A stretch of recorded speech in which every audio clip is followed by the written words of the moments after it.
What is XRP? What does XRP do? Is it perfect? Well, neither was the internet when it was invented in 1983. This is the greatest XRP explanation of all time. If you have a family member that doesn't quite understand cryptocurrency or XRP, you should send this to them immediately. They will thank you later. First of all, just tell people what exactly Ripple does, because it's not just the currency, also you're very involved in blockchain. Absolutely. So Ripple sells a blockchain technology to banks and payment providers and other financial institutions to do real-time settlement between banks. So today, if Morgan wanted to send $10,000 to London right now, the fastest way for her to do that is to drive to Newark or JFK and fly it there. Our view is, in a world of the internet, you can stream video from the space station, you should be able to do real-time settlement between banks, and we sell a technology to banks to do that. And the banks are getting on board with this because I know there's a lot of paper pushing and also a lot of money attached to those settlements. For sure. So we have over 100 banks working with Ripple today around the world. I think the vast majority of banks, like 99.9% of banks, actually are paying other banks, the global money center banks like JP Morgan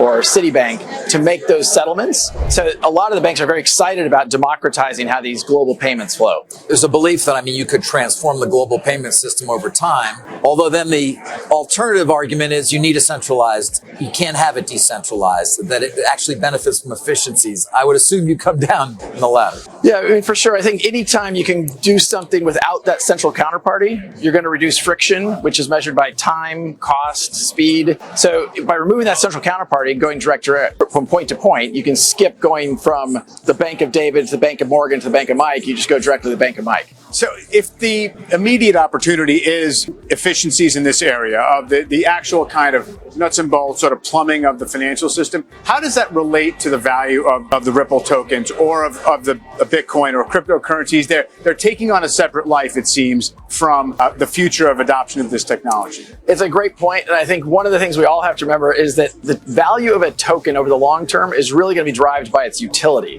What problem is it solving? How big is that problem? How many customers do you have? There's no question there's a lot of hype in this system, and I don't actually think that's a good thing. For Ripple, we use this digital asset called XRP to settle liquidity needs between banks. So today there's $27 trillion parked at different banks around the world so they can make payments between each other. Our view is you can use a digital asset like XRP to do that in real time. Because XRP has been so efficient, it settles a transaction about 3 seconds compared to coin 1 hour. So it passes that currency for that period of time. That's correct. Now, this was pretty shocking, but this is just scratching the surface of what Ripple and XRP really aim to do. Check this out. Ripple CEO Brett Garlinghouse, he joins us right now. And David, some say Ripple could be the next Bitcoin. What do you think, Brett? Is that a compliment that Ripple could be the next Bitcoin? Well, I think if we're solving a real problem and it's at scale, then I think it's a compliment. I think the most important thing that is going on in crypto is understanding what is real and what is just hype. Some, I think, may look back on Bitcoin and find that it was the Napster of digital assets. What I mean by that is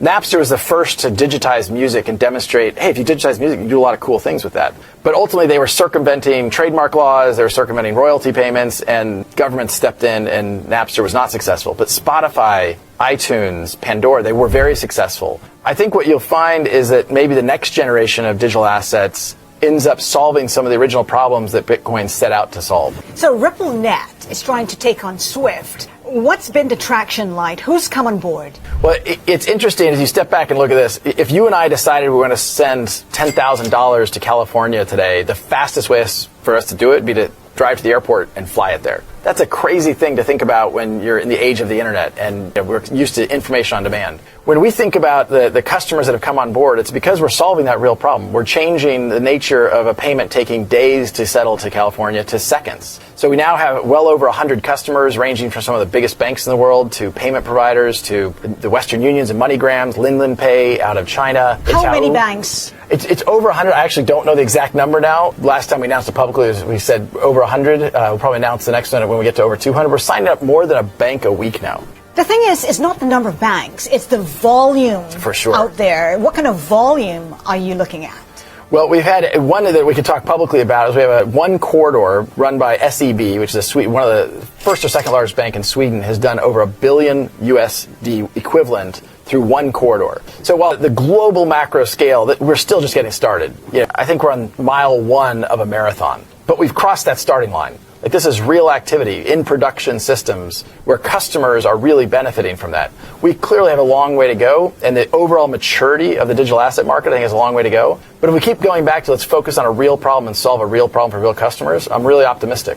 You have several products. We talked about the system, RippleNet. You also have a digital token, which is the XRP. How's the XRP doing? Because we saw it surge 1,300%. Right. So XRP actually was the best performing digital asset in 2017. It was up, I think, something like 25,000%. The excitement around digital assets is because I think you're solving a real problem. And I think one of the things you saw happen, particularly last December, is there's understandably concern about regulation and what does that mean for digital assets. From the get-go, Ripple has worked with regulators, and we have worked with regulated institutions like banks where there isn't regulatory uncertainty. And so we have found that part of the reason why XRP has performed well is because people realize, hey, wait a minute, is XRP the next Bitcoin? If we work with the system to solve this problem, and we can solve that problem at scale, a problem measured in the trillions of dollars, then there's a lot of opportunity to create value in XRP. But how can there be clarity on regulation when different countries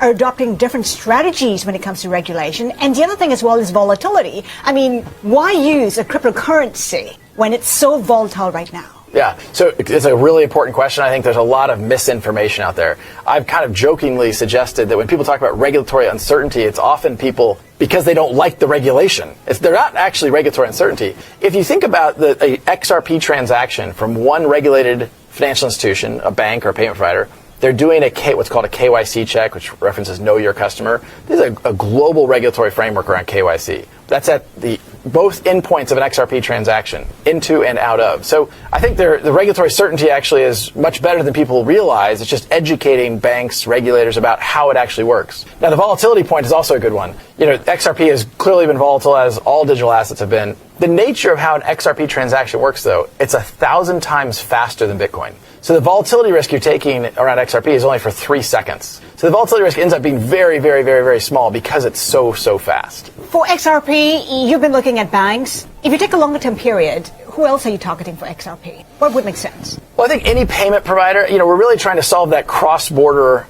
payment transaction. So if you're going, we talked earlier about the US dollar to the Mexican peso. It's one of the corridors we have live with XRP today. You can hold a US dollar, sell that dollar and buy XRP. In 3 seconds, you can move that XRP to Mexico and then sell the XRP and buy the Mexican peso. Whether you're a bank, a payment provider, eventually even corporates can take advantage of a dramatic decrease in cost and a dramatic increase in speed and how those transactions work. All right, Brad, we have to live it there. The first mile in a marathon. Brad Gullinghouse, CEO of Ripple. The first mile in a marathon indeed. This is truly just the start of what XRP can do. With AMM just being launched and so many other massive developments right around the corner, you're going to want to stay tuned on this channel for other future updates because it's about to get explosive this year and next year for XRP.